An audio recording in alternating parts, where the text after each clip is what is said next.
கீழடி ஆய்வு தொடர்பான அறிக்கையை திருப்பி அனுப்பியிருக்கிறது இந்திய ஒன்றிய அரசு, பாரதிய ஜனதா அரசு. கஜேந்திர சிங் ஷெகாவத் என்பவர் கலாச்சாரத்துறையின் அமைச்சர். அவர் ஒரு தீவிரமான ஆர்எஸ்எஸ் காரர்.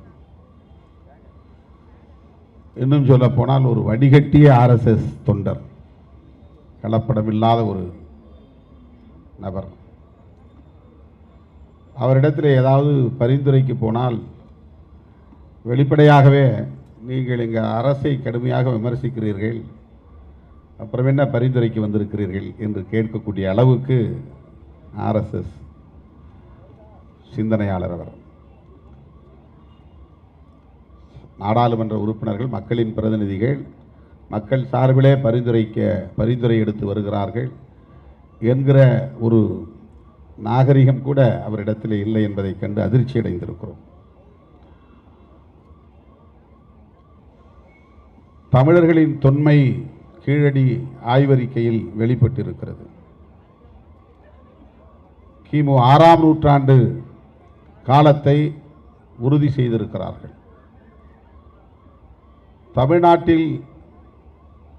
தமிழ்நாடு அரசு நிறுவிய ஒரு ஆய்வகத்தில் இந்த அறிக்கை உருவாக்கப்படவில்லை அல்லது இந்த காலம் உறுதிப்படுத்தப்படவில்லை. உலகளாவிய அளவில் இத்தகைய ஆய்வுகளை மேற்கொள்ளுகிற அமெரிக்க ஆய்வகத்தில்தான் இது ஆய்வு செய்யப்பட்டு உறுதிப்படுத்தப்பட்டிருக்கிறது. கரிம சோதனை என்பார்கள், கார்பன் டேட்டிங். ஆங்கிலத்திலே AMS கார்பன் டேட்டிங் என்று சொல்லுகிறார்கள். ஆக்சிலரேட்டர் மாஸ் ஸ்பெக்ட்ரோமெட்ரிக் என்று அதற்கு பெயரிட்டிருக்கிறார்கள். Accelerator mass spectrometric carbon dating. இது உலகத்தில் உள்ள எல்லா நாடுகளும் பின்பற்றக்கூடிய ஒரே மெத்தடாலஜி, ஒரே வழிமுறை, ஒரே ப்ராசஸ். அதற்கென்று நிறுவப்பட்டிருக்கிற ஒரு லேப், ஒரு ஆய்வகம், சோதனை செய்யக்கூடிய ஒரு ஆய்வகம். அமெரிக்காவில் இருக்கிற ஆய்வகம் என்பதனால் அது உயர்ந்தது என்று நாம் சொல்லவில்லை. உலக நாடுகள் அனைத்தும் ஒப்புக்கொண்ட ஒரு ஆய்வகம். அவர்கள் இது போன்ற ஆய்வுகளில் கிடைக்கிற கரிமங்களை, அதாவது கார்பன், எலும்பு கரியாக மாறியிருக்கும், நெல் போன்ற தானியங்கள் எரிந்து கரியாக மாறியிருக்கும்,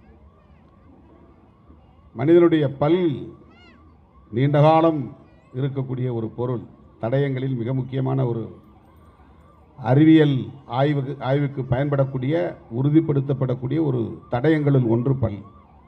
அது எரிந்து கரியாக மாறியிருக்கும். ஆயிரக்கணக்கான ஆண்டுகள், நூற்றுக்கணக்கான ஆண்டுகள் அப்படியே மண்ணில் புதைந்து கிடக்கிற போது தெரியும்.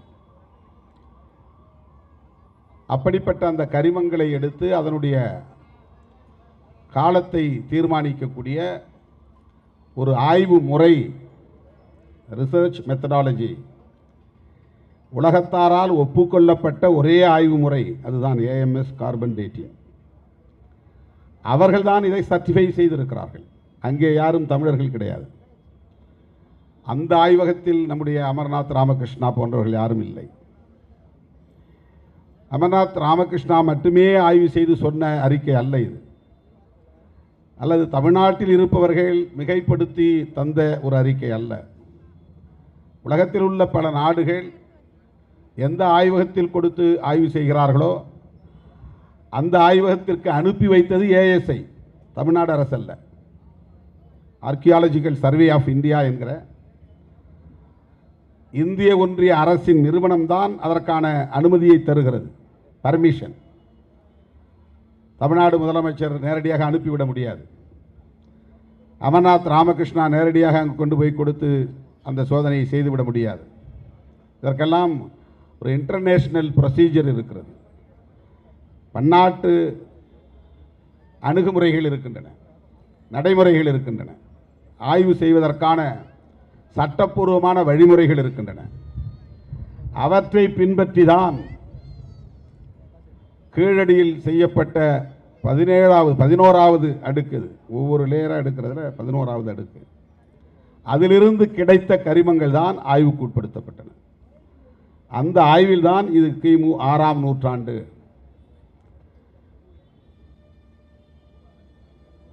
இது இதுவரையில் சொல்லப்பட்டு வந்த ஆரியன் சிவிலைசேஷன் என்று சொல்லப்படக்கூடிய ஆரிய நாகரிகத்தை அடியோடு புரட்டி போடுகிறது, அதை பொய் என்று நிரூபிக்கிறது. எல்லா தளங்களிலும் ஆரியர்கள்தான் சாதனை படைத்திருக்கிறார்கள், முந்தையவர்கள், முன்னோடிகள் என்று இதுவரையில் அவர்கள் சொல்லி வந்த கருத்துக்கள் இப்போது ஒரு அறிக்கையில், ஒரு ஆய்வில் பொடிப்படியாக சிதறுகின்றன. இதை அவர்களால் ஏற்றுக்கொள்ள முடியவில்லை. நாம் எல்லோரும் இந்தியர்களாக இருக்க வேண்டும் என்று சொல்லுகிற அவர்களுடைய பார்வையிலே பார்த்தால் தமிழர்களும் இந்தியர்கள்தான். ஆக தமிழர்களின் தொன்மை என்பது இந்தியர்களின் தொன்மையை குறிக்கிற ஒன்று என்பதை கூட அவர்களால் ஏற்றுக்கொள்ள முடியவில்லை. ஆக தமிழர்களை இந்தியர்களாகவும் ஏற்றுக்கொள்ள முடியவில்லை. தமிழர்களின் தொன்மையை